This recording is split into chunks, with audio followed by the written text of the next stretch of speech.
तो अब हम बात करते हैं संगमकालीन एडमिनिस्ट्रेशन, यानी संगम एज का जो एडमिनिस्ट्रेशन था, शासन व्यवस्था थी। तो इसमें पहली हेडिंग हमने बनाई है पोजीशन ऑफ किंग। तो संगम एरा में तीन हमने देखा कि इम्पोर्टेंट रूल किंगडम थे, और ये बात आती है कि जो प्रोविंस हुआ करते थे वहाँ पे जो किंग होता था वो अपना एक रिप्रेजेंटेटिव रखा करता था, और जो किंग का ये जो पोस्ट होता था ये हेरेडिटरी था। और नॉर्मली ऐसा होता था कि जो बड़ा बेटा होता था वही किंग के बाद किंग बनता था, और किंग ही पूरे जो कोर्ट होता था, दरबार होता था, उसकी जितनी भी पॉलिटिकल एक्टिविटीज़ होती थी उसका सेंटर होता था, केंद्र होता था।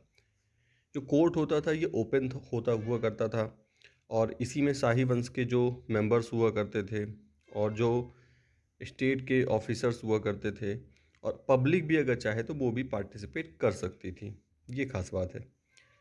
कोर्ट में किंग के साथ क्वीन भी रहती थी, और जो रूलर हुआ करता था, किंग होता था, वो ऑटोक्रेटिक सिस्टम का होता था, यानी कि निरंकुश रहता था, उस पर किसी का नियंत्रण नहीं था, ऐसा बताया जाता है। उसकी इच्छा ही जो है कानून हुआ करती थी, जो उसकी विश थी वही वही शासन होता था। बाहुबली में कहती है ना कि वचन ही शासन है, तो वैसे ही इच्छा ही उसका कानून होता था। और जो राजा होता था अपनी प्रजा को हर प्रकार से रक्षा करता था, ये उसका ड्यूटी हुआ करता था। और किंग ही जो जो कल्प्रिट्स हुआ करते थे उनको पनिशमेंट किंग ही देता था, और जो लोग अच्छा काम करते थे उनको वो प्राइज़ भी दिया करता था, गुणवान लोग जो होते थे।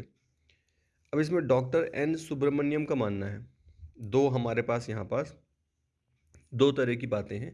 एक डॉक्टर एन सुब्रमण्यम है, इनका कहना है कि जो संगम एरा था उसमें जो किंग था वो पूरी तरह से फ्री था, उस पर कोई रोक टोक नहीं थी, और उसको जो भी सजेशन देने वाले लोग हुआ भी करते थे, जो बॉडीज़ होती थी, उनकी एडवाइस को मानना या ना मानना किंग के ऊपर ही था। तो इस तरीके से जो किंग था वो अत्याचारी भी हो सकता था, लेकिन जनता को उसका अत्याचार सहन करना होता था। ये कौन कह रहे हैं? एन सुब्रमण्यम। और जनता उनके अपने किंग के अगेंस्ट विद्रोह नहीं कर सकती थी।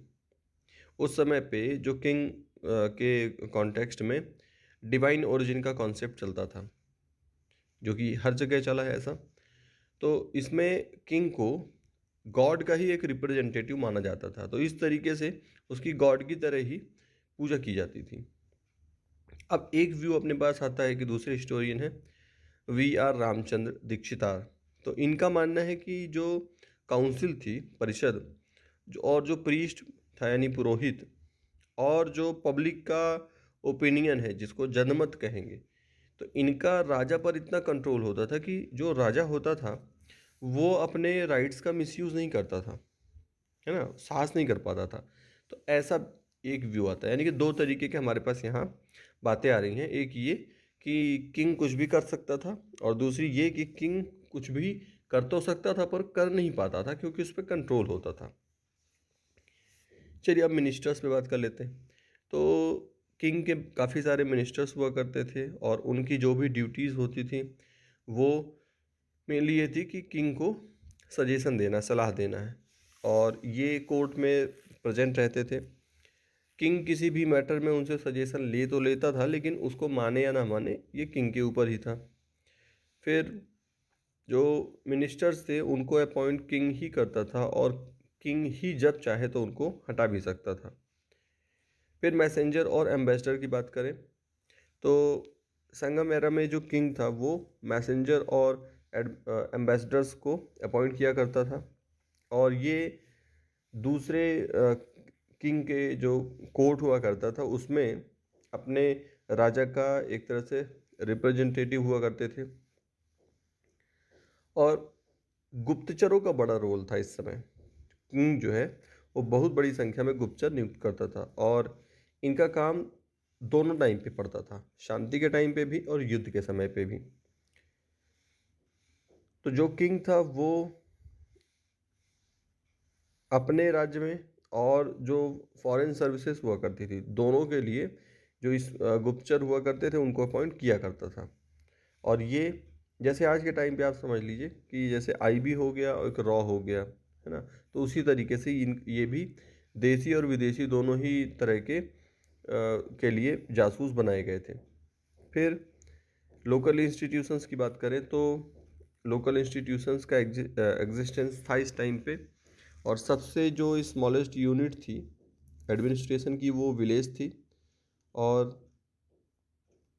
जो विलेज की पब्लिक थी वो एक्सपीरियंस्ड और इफ़ेक्टिव और जो वाइज पीपल हुआ करते थे उनके थ्रू जो विलेज का एडमिनिस्ट्रेशन था, तो एक गांव अपना खुद एडमिनिस्ट्रेशन खुद से चलाता था। और इसी तरीके से जो शहर हुआ करते थे वहाँ नगर पालिका की व्यवस्था भी थी।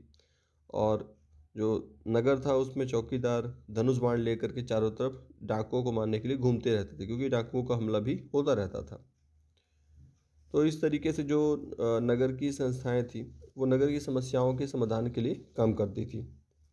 अब बात करें वॉर के लिए, तो जैसा कि संगम एरा में हमने देखा पांड्य और चेर और चोल ये तीन इम्पोर्टेंट डायनेस्टीज थी और ये आपस में लड़ती रहती थी। इनमें हर जो किंग था वो दूसरे से अपने आप को ऊंचा दिखाना चाहता था। और ऐसा बताते हैं कि इनकी आपस में बड़ी ईर्ष्या की भावना रहती थी। और जो किंग हुआ करते थे उनकी जो टेंडेंसी थी वो इम्पीरियलिस्टिक थी, साम्राज्यवादी थी। उनको लगता था हम सारी दुनिया को जीत के अपने एम्पायर में मिला लें। और जो रूलर हुआ करता था उसका मेन काम ही था क्या, वॉर, युद्ध करना ही उसका मुख्य काम था। तो इसीलिए बहुत सारे युद्धों का विवरण इसमें मिलता है। और युद्ध में जीतने के लिए जो रूलर्स हुआ करते थे वो विशाल सेना बनाते थे और अच्छे हथियार की वो अपना व्यवस्था भी करते थे। फिर बात करते हैं कानून और न्याय की। तो राजा था वो खुद चीफ जस्टिस की के रोल में होता था। और बाकी के जो कानून के जानकार लोग थे उनसे वो सलाह लिया करता था। दोनों ही लेवल पे कोड बनाए गए थे, रूरल और अर्बन एरियाज में। और जो कैपिटल होता था, कैपिटल वाला जो कोर्ट होता था, राजधानी में जो न्यायालय होता था उसके लिए शब्द आता है अवाई। और गांव का जो कोर्ट हुआ करता था उसके लिए नाम आता है मनरम। फिर से, राजधानी वाला जो कोर्ट होता था उसको कहते थे अवाई, और जो गांव वाला कोर्ट हुआ करता था उसको उसके लिए वर्ड आता है मनरम। और इसमें क्रिमिनल केस सिविल केस दोनों टाइप के ही केस हुआ करते थे, लेकिन क्रिमिनल केसेस की के जो नंबर्स थे वो ज़्यादा हुआ करते थे। और जो जो भी केस हुआ करते थे उससे जो रिलेटेड पक्ष होते थे और गवाह होते थे उनकी उनकी शपथ दिलाई जाती थी। और ये माना जाता था कि झूठ बोलना तो अच्छी बात नहीं है, लेकिन अगर फॉल्स टेस्टिमनी है, झूठी गवाही अगर दे दिए तो ये तो भाई ये बहुत बड़ा पाप हो गया। और जो लोग ऐसा करते थे उनकी ज़बान काट दी जाती थी। तो कहने का मतलब है कि जो इस टाइम का जो दंड विधान था वो बड़ा स्ट्रिक्ट था, बहुत कठिन था। चोरी करने वालों का तो सिर ही काट दिया जाता था, है ना। चोरी करना मतलब आप किसी की मेहनत की कमाई को उड़ा रहे हो तो सीधे सर काट दिया जाएगा। तो ये भी था कि सिर काट दिया जाता था और इसको गलत भी कुछ नहीं माना जाता था। चोरी करने वाले को अगर मार दिया गया, मान लीजिए जनता नहीं अगर मार दिया, तो ये कोई अन्याय नहीं माना जाता था। तो ये जो बात है आज भी सोसाइटी में कहीं कहीं देखने को मिलती है कि अगर चोर पकड़ा गया तो बहुत पिटाई होती है, कई बार पीट करके मार भी डालते हैं। तो इसके अलावा अगर कोई कुछ चीज़ों में अगर एडल्ट्रेशन कर रहा है, मिलावट अगर कर रहा है, तो ये बड़ा भयानक अपराध समझा जाता था। तो इस टाइम के जो भी दंड हुआ करते थे इस प्रकार से होते थे। अंग भंग कर देना, है ना, बॉडी पार्ट्स को ही काट दो, सिर काट दो, टॉर्चर करो, है ना, जेल में डाल दो, फाइन, ये सब जो हर जो किंगडम में हर तरह के जो हमने अब तक पढ़े एडमिनिस्ट्रेशन, उसमें इसी तरीके की दंड हुआ करते थे। बस ये अंग भंग वाला थोड़ा सा ये अलग है ना, ये कहीं कहीं देखा जाता है। तो कुल मिला के कह सकते हैं कि जो पनिशमेंट थी उसका पर्पज़ ये होता था केवल कि भाई हम आपको जो है ना, जो आपने किया है उसके बदले में उसके बदले में आप उसका रिएक्शन है ये। मतलब अपराधी का सुधार करने का कोई इंटेंशन नहीं था, कोई मंशा नहीं थी यहाँ। अपराधी का सुधार नहीं, सुधार वाली कोई बात नहीं, आपने गलत किया है अब उसको भुगतो, सीधा कॉन्सेप्ट।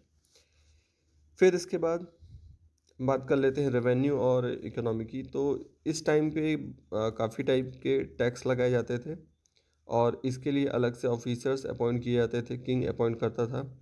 और मेन जो इनका रेवेन्यू का सोर्स था वो लैंड टैक्स था, और इसका जो रेट हुआ करता था वो 1/6 प्रोडक्शन का 1/6 पार्ट होता था। और जो स्पेशल ओकेज़न होते थे उसमें जो लैंड है उसको दूसरे को दिया जा सकता था, भूमि पे दूसरे का अधिकार। फिर इसके बाद फॉरेन से जो गुड्स आता था, विदेश से जो माल आता था, उसमें भी टोल टैक्स लगता था। और जो जब कभी वॉर हुआ और जिसको हरा दिया गया, तो वो जो हारा हुआ शासक है या जो बाकी कोई ट्राइबल एरिया का कोई मुखिया है जिसको हराया गया हो, तो वो जो मुखिया लोग होते थे या जो हारे हुए शासक हुआ करते थे, वो लोग शाही खजाने में उपहार भेजा करते थे। तो ऐसा नॉर्थ इंडिया में भी ऐसा रहा है। तो इससे भी काफ़ी इनकम हो जाया करती थी, इससे भी एम्पायर को काफ़ी इनकम होती थी। और बाकी जब वॉर हुआ तो उस टाइम पे जो लूटने के बाद उनको इनकम होगी वो भी एक सोर्स हुआ करता था।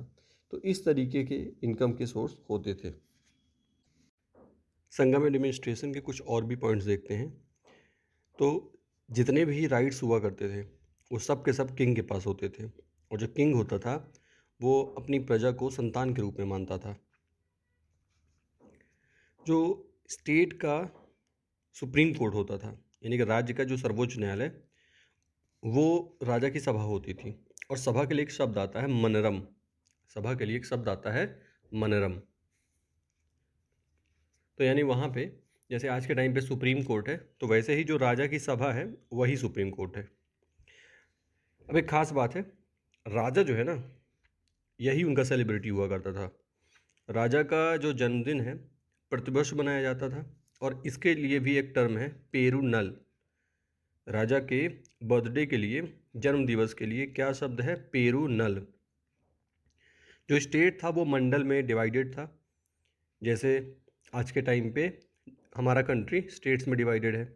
फिर मंडल जो है वो नाडु या ज़िले में डिवाइडेड था। नाडु उसके बाद उर या गांव में डिवाइडेड था। तो इस तरीके से हम कह सकते हैं सबसे ऊपर क्या है? राज्य, राज्य के नीचे क्या है? नाडु, नाडु के नीचे क्या है? उर। फिर काफ़ी सारे जो समुद्र तटीय कस्बे थे उनको पत्तिनम, मतलब पत्तन जो होता है, पोर्ट जो होता है, वहीं से पत्तिनम वर्ड आ गया। बड़े जो गांव होते थे उनके लिए वर्ड आता है पेरूर, बड़े गांवों के लिए पेरूर। छोटे गांवों के लिए सिरूर। और जो पुराने गांव हुआ करते थे उनको मुडूर। पेरूर बड़े गांव, सिरूर छोटे गांव, और मुडूर पुराने गांव। इस टाइम पे एक स्थान था जो इस संगम डायनेस्टी के जो किंगडम्स हैं उनका एक तरह से संगम स्थल कह सकते हैं, है ना। तो संगम जो डायनेस्टीज़ हैं उनका एक संगम स्थल था जिसका नाम था विरकम्पालिया, विरकम्पालिया, जिसमें चोल, चेर और पांड्य ये तीनों राज्यों की सीमाएं यहाँ पे मिलती थी। फिर मंत्री के लिए वर्ड आता है अमई, अमई यच्चार, अमई यच्चार। पुरोहित के लिए आता है पुरोहितार। सेनापति के लिए आता है सेनापति यार। दूत के लिए आता है दूतार। गुप्तचर के लिए आता है गुप्त और रार, है ना। तो आर आर सब में लास्ट में लग रहा है। फिर जो रेवेन्यू हमने जैसे पहले ही बात कर ली कि मेन जो था वो लैंड रेवेन्यू था, भू राजस्व था, और 1/6 हुआ करता था।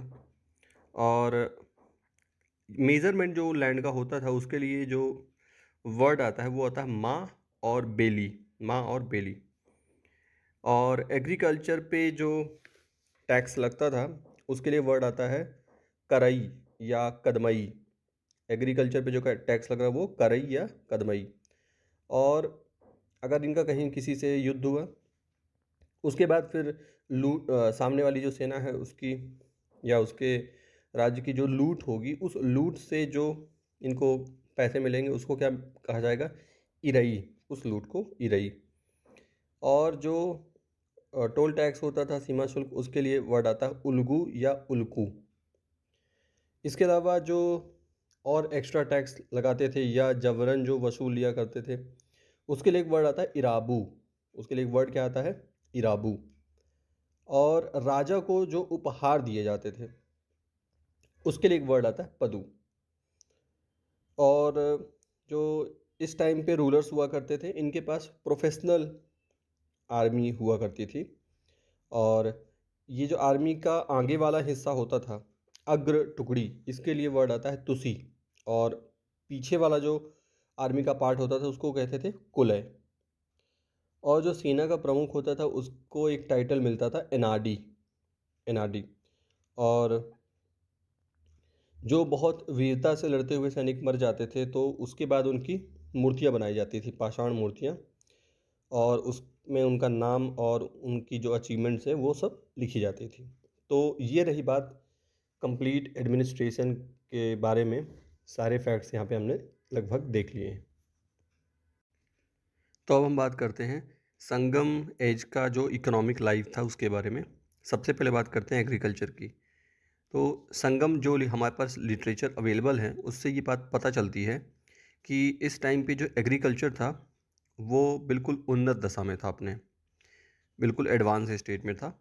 और साउथ इंडिया की जो लैंड थी बहुत फर्टाइल थी, उससे बहुत सारा अनाज पैदा होता था।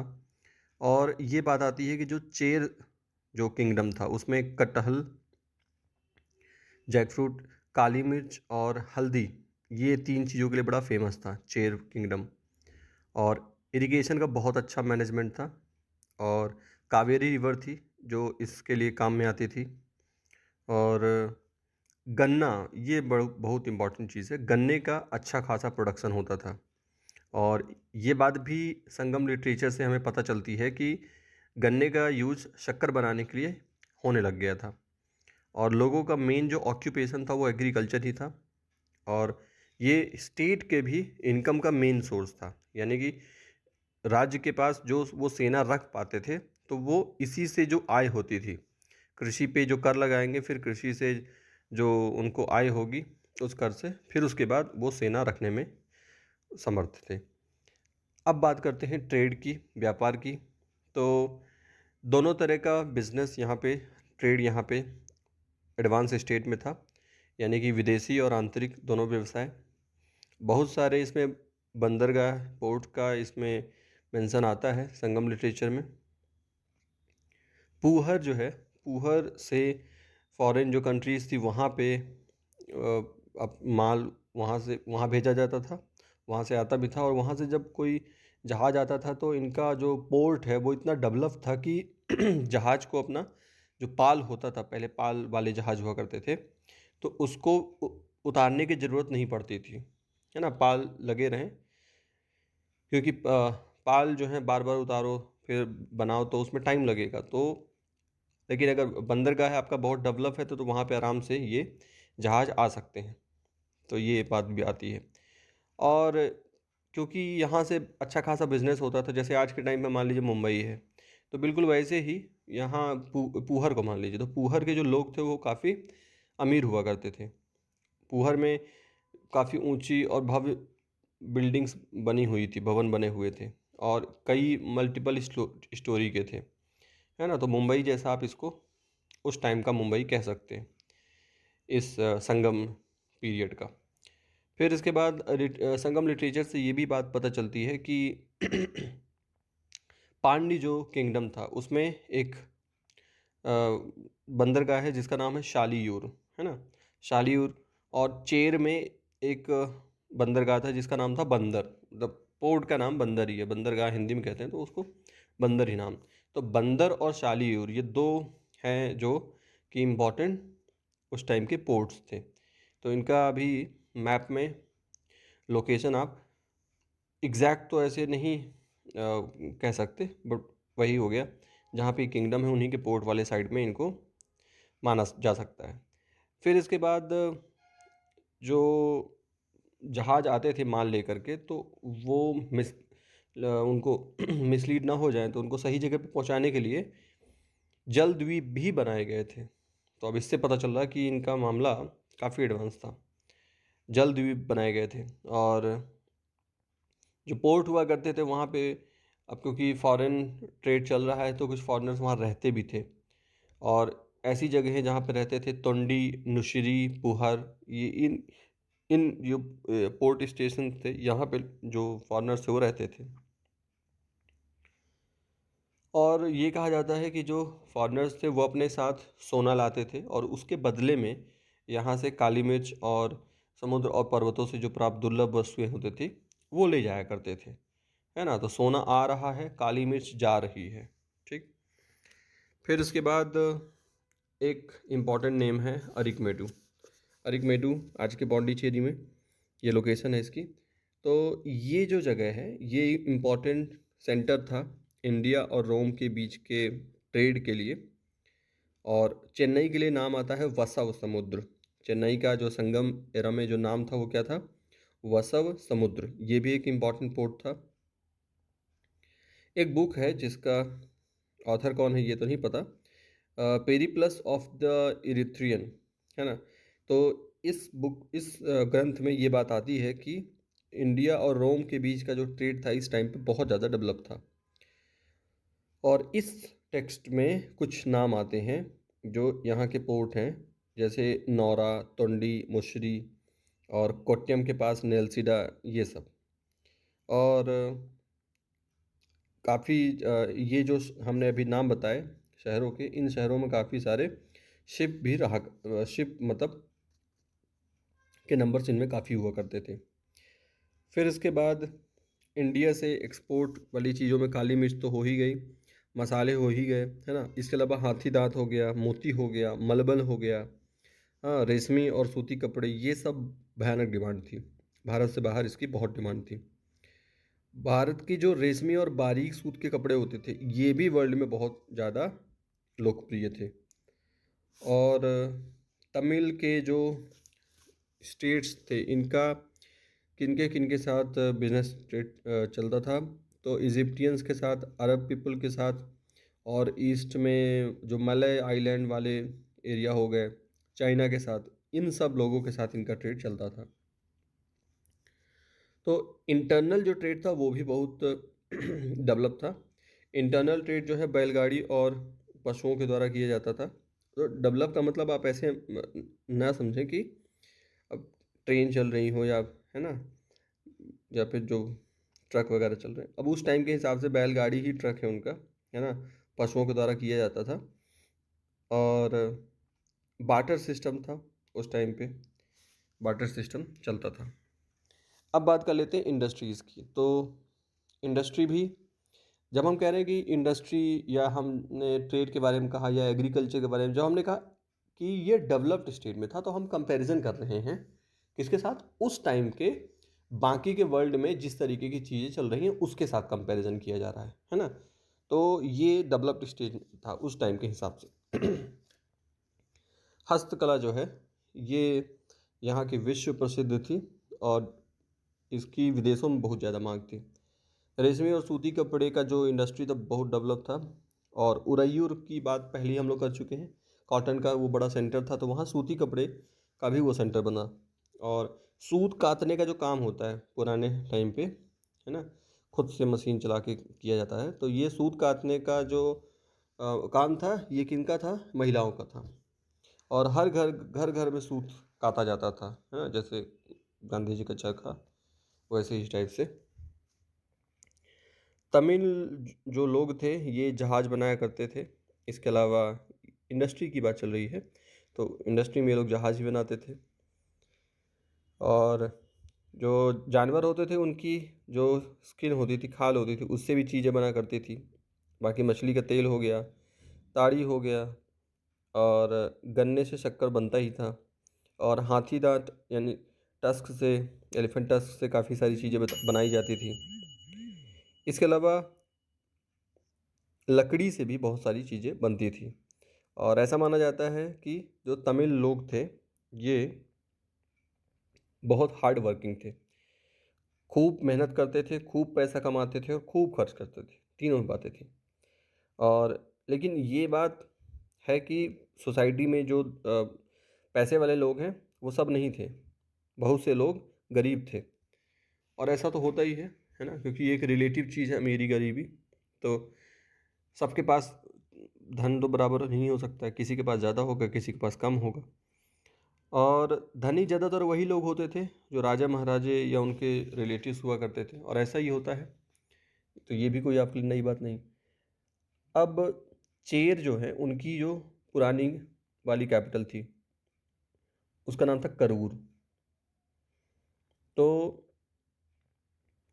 उनका जो पुराना जो कैपिटल है उसका नाम एक और आता है वज्जी या वज्जीपुरम।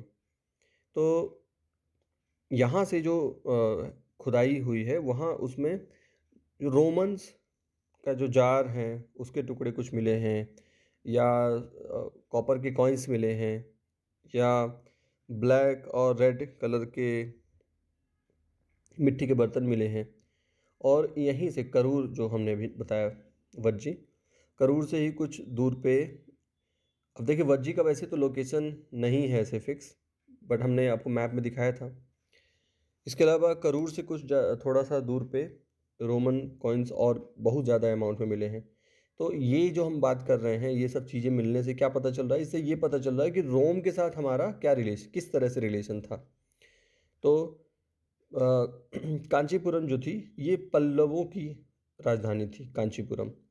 और ये जो, क्योंकि हमने देखा कि बाद में फिर पल्लव यहाँ पे आकर के वो लोग यहाँ पे फिर रूल करेंगे। तो ये जो नगर है, ये इंडस्ट्री के हिसाब से, ट्रेड के हिसाब से और रिलीजन के हिसाब से, तीनों हिसाब से, ये जो हम बात कर रहे हैं कांचीपुरम, ये बहुत ज़्यादा इम्पोर्टेंट था।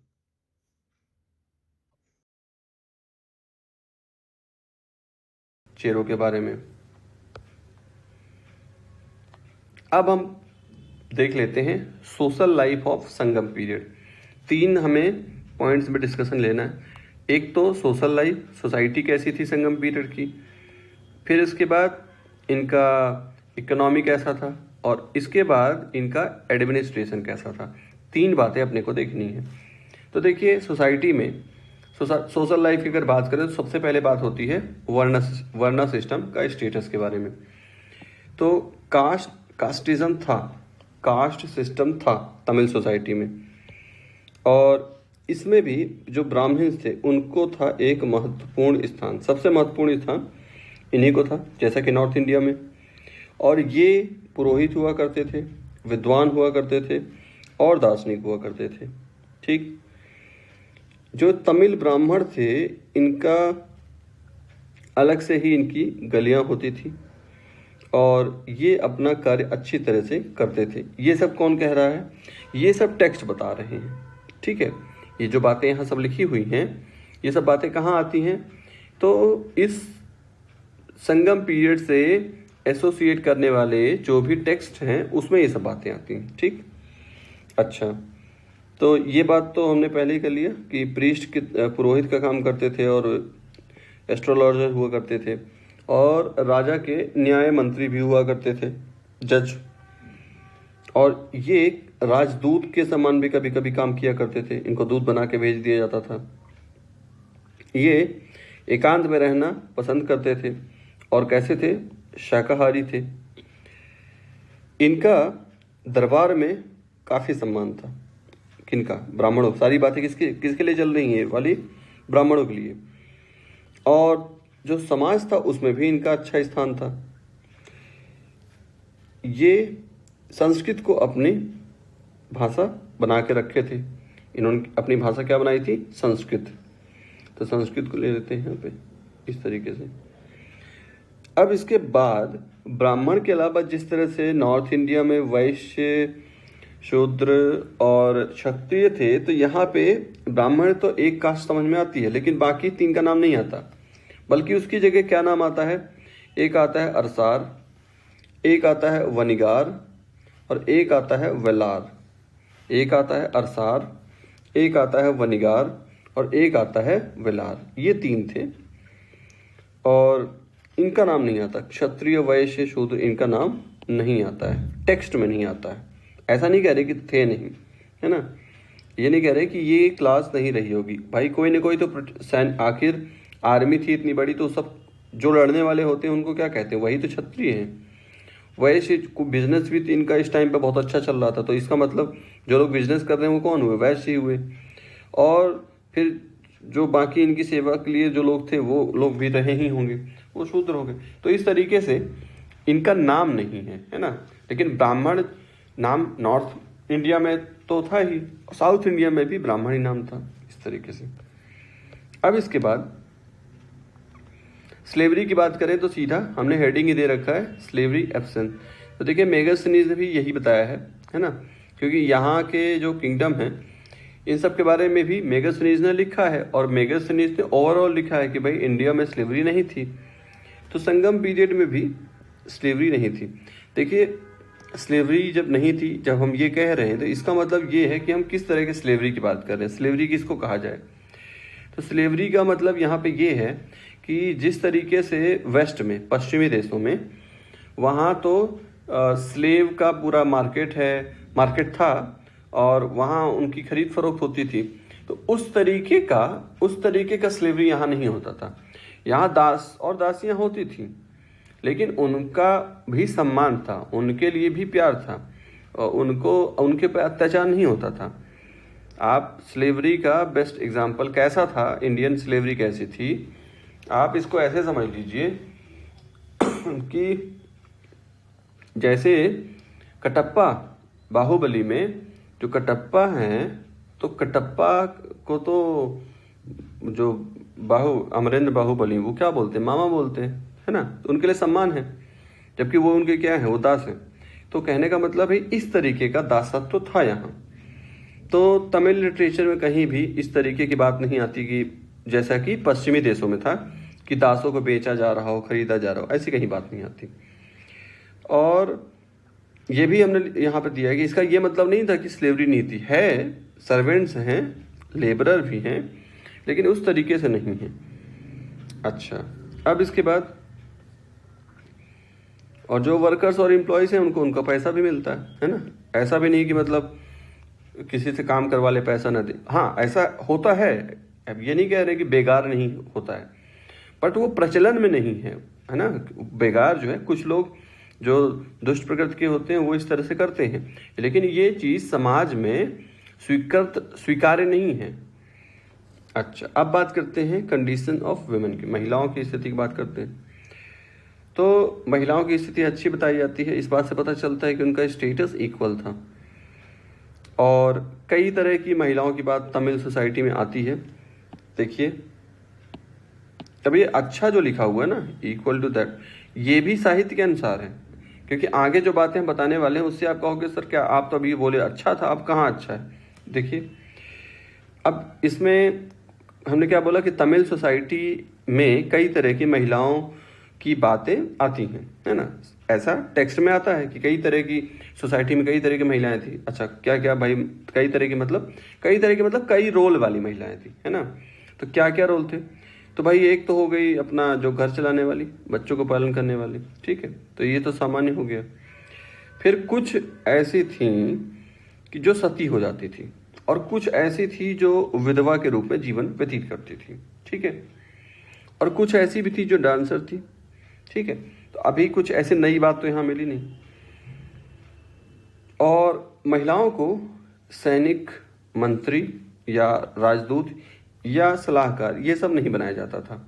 हाँ, तो सामान्य तौर पे उत्तर भारत में भी ऐसा रहा है कि बहुत कम ही ऐसा देखा गया हो कि कोई सलाहकार रहा हो। अच्छा, वैदिक युग को छोड़ दे, कुछ गार्गी वगैरह कुछ महिलाएं थी जो विद्वान थी, बाकी उसके बाद ज़्यादा नाम नहीं आता। अब इसके बाद ये देखिए यहाँ पे लिखा हुआ है कि इनका प्रॉपर्टी में शेयर नहीं होता था। तो इसी को लेकर के मैंने कहा था कि ये पॉइंट आप जैसे ही देखोगे आप कहोगे फिर कहाँ इक्वल वाली बात हो गई, है ना। ये जो लिखा हुआ है कि भाई पुरुष की ही समान थी, तो यहाँ कह रहे हैं कि प्रॉपर्टी में हिस्सा नहीं है। तो यहाँ और दूसरे शायद डिसीजन मेकिंग में पुरुषों के समान इनका स्टेटस रहा होगा, उसके संदर्भ में ये बात लिखी जा रही है। फिर इसके बाद महिलाएं जो हैं वो ज्वेलरी को पहनना पसंद करती थी, तो ये भी नॉर्मल चीज़ है। ऐसा नॉर्थ इंडिया में भी हर जगह रहा, हर सोसाइटी में रहा है। और जो इनके ऑर्नामेंट्स होते थे मोती और सोने के बने होते थे।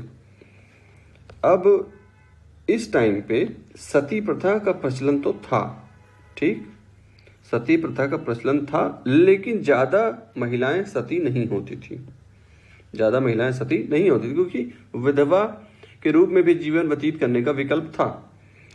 और ये जो प्रैक्टिस है, सती प्रैक्टिस है, ये इतनी ज़्यादा नहीं थी जितनी शायद गुप्त काल में रही हो, शायद, है ना, मैं कंफर्म नहीं कह रहा हूँ।